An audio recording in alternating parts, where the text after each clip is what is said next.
इंसान जब से पैदा हुआ है और उसमें सामाजिक प्रवृत्ति आई है, तब से इंसान कई रिश्तों में बंध गया है। इंसान जैसे जैसे एक दूसरे से जुड़ते गए और नए नए रिश्ते बनते चले गए। उन्हीं रिश्तों की सीरीज में आज मैं सबसे करीबी, सबसे पवित्र और सबसे इम्पोर्टेंट रिश्ते के बारे में बात करना चाहूँगा। तो सबसे पहला रिश्ता है एक आदमी और एक औरत का। प्रकृति का सबसे पहले बनाया गया रिश्ता, जो है एक पुरुष और एक महिला का। यही एक ऐसा इकलौता रिश्ता है जो इंसानों ने अपने मतलब, अपनी ज़रूरत के हिसाब से नहीं बनाया, क्योंकि उसे इस रिश्ते को बनाने का मौका ही नहीं मिला और प्रकृति ने पहले ही बनाकर हाथ मार लिया। हालांकि बाद में एक मर्द और एक औरत को लेकर ढेर सारे रिश्ते बना डाले गए। इसमें सबसे पहले पति और पत्नी का रिश्ता बनाया गया, फिर माँ बेटे का, फिर भाई बहन का, और फिर कई और रिश्ते बनते चले गए। पति और पत्नी, प्रकृति ने एक मर्द और औरत में एक खिंचाव पैदा किया, जो एक दूसरे की तरफ प्यार, मोहब्बत और इश्क में पड़े, और फिर ये इंसानी फसल ज़मीन पर पैदा हुई और फली फूली। अगर ध्यान से इस रिश्ते का पोस्टमार्टम करें तो हम पाते हैं कि इस रिश्ते में ही सबसे ज़्यादा एक दूसरे के लिए रिश्ते को निभाने का जज्बा, बोझ, फर्ज आदि देखे गए हैं। दोनों उस वक्त तक एक दूसरे के साथ जिंदगी बिताते देखे जाते हैं जहां लगभग सभी रिश्ते या तो दूर चले जाते हैं या सभी अपने अपने रिश्तों में तल्लीन हो जाते हैं, क्योंकि वे भी अपनी जगह एक पति और पत्नी होते हैं, उसके साथ कई और सामाजिक रिश्तों में भी जुड़े होते हैं। अब क्योंकि मर्द और औरत का रिश्ता प्रकृति ने बनाया है, तो समाज ने इन दोनों को पति और पत्नी नाम का रिश्ता देकर समाज में कबूल किया और इसी एक रिश्ते को मान्यता दी इंसानी फसल को आगे बढ़ाने वालों की। हम अक्सर अपने समाज में एक बहुत सामान्य झगड़ा देखते हैं, उसका सामना करते हैं, कभी इस झगड़े के विरुद्ध में अपने को खड़ा पाते हैं और कभी इस झगड़े में अपनी सहमति दिखाते हैं। ये झगड़ा है कि मर्द हमेशा औरत जात पर ज़्यादा अधिकार दिखाता है, ज़्यादा अत्याचार करता है, ज़्यादा आदि आदि।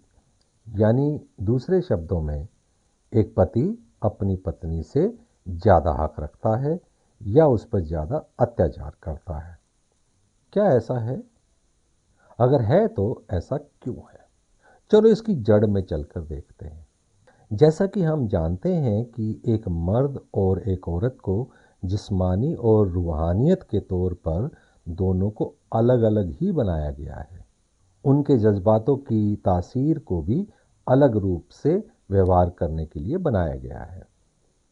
अब अगर प्रकृति ने दोनों जिस्मों की बनावट और दोनों की रूहों के अंदर जज्बात ही अलग कर दिए गए हों, तो दोनों को बिल्कुल एक जैसा कहना या दोनों को बिल्कुल एक जैसा देखने की इच्छा करके हम एक ऐसी जंग का ऐलान नहीं कर देते हैं जिसमें कभी ना खत्म होने वाले झगड़े, इच्छाएं, गलतफहमियां एक दूसरे के लिए खड़ी करते हुए दिखते हैं। चलो थोड़ा और जड़ में जाते हैं। हम लोग समाज में मर्द और औरत को लेकर अंदर तय में ना जाकर ऊपरी सतह पर लड़ते झगड़ते दिखते हैं। चलिए एक और सवाल का जवाब ढूंढते हैं। क्या आदम जात के अलावा जानवरों और परिंदों में भी ये व्यवहार नजर आता है? क्या जानवरों और परिंदों में उनका व्यवहार, उनकी आदतें आदि इंसानों ने डाली है? नहीं, प्रकृति ने खुद ही जानवरों और परिंदों को उनका व्यवहार और उनकी जीवन शैली दी है। चलो फिर एक एक करके दो तीन जानवरों की जीवन शैली पर नजर डालते हैं। सबसे पहले शेर के परिवार के व्यवहार पर नज़र डालते हैं। ऐसा बोला गया है कि शेर की पारिवारिक जीवन शैली इंसानी जीवन शैली के बहुत नज़दीकी होती है। शेर के परिवार के ढांचे में पिता पूरे परिवार पर अपना अधिकार बनाकर रखता है। ऐसा लगता है जैसे शेरनी और बच्चे शेर यानी पिता यानी घर के मर्द से घबराते हैं। लेकिन इसके साथ साथ ये भी देखा गया है कि कुछ हिस्सों पर शेरनी के आगे शेर भी दब जाता है। शेर के पारिवारिक ढांचे में ये भी देखा गया है कि जब बच्चे बड़े हो जाते हैं तो वे अपने माँ बाप को छोड़कर अपना एक अलग परिवार बना लेते हैं, लेकिन माँ बाप दोनों अकेले साथ में ही रहते हैं। अब शेर जब बूढ़ा हो जाता है तो हर उसका अपना उससे दूर हो जाता है, बल्कि उस पर हमला करके मारने की कोशिश भी करता है। क्या शेर को इंसान ने कुछ सिखाया था? नहीं, ये सब तो प्रकृति ने उसके अंदर डाला है। तो क्या उनमें ऐसा झगड़ा होता है कि शेर और शेरनी बिल्कुल एक जैसे हैं? बिल्कुल नहीं। अब हर जानवर और परिंदे की जीवन शैलियों, उनमें मर्द और औरत के व्यवहार पर नज़र डालें तो आपको बहुत कुछ समझ में आ जाएगा कि ये मर्द और औरत के शारीरिक और रूही जज्बात प्रकृति ने ही अलग अलग बनाए हैं। इंसानों के समाज में ये एक अजीब झगड़ा होता रहता है कि औरत और मर्द बराबर होते हैं। ये झगड़ा कुछ हिस्सों पर जायज़ है और कुछ हिस्सों पर नाजायज़ है। एक ऐसे हिस्से पर झगड़ा जायज़ है कि दोनों इंसान हैं और इंसानी ज़रूरतें दोनों को बिल्कुल बराबर चाहिए।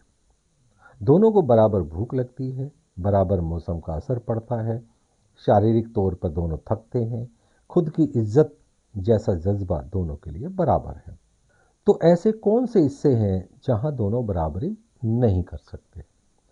प्रकृति ने शारीरिक बनावट अलग दी है, तो शरीर में दोनों एक दूसरे की बराबरी नहीं कर सकते, वो चाहे शारीरिक ताकत हो या आंतरिक शारीरिक बनावट हो।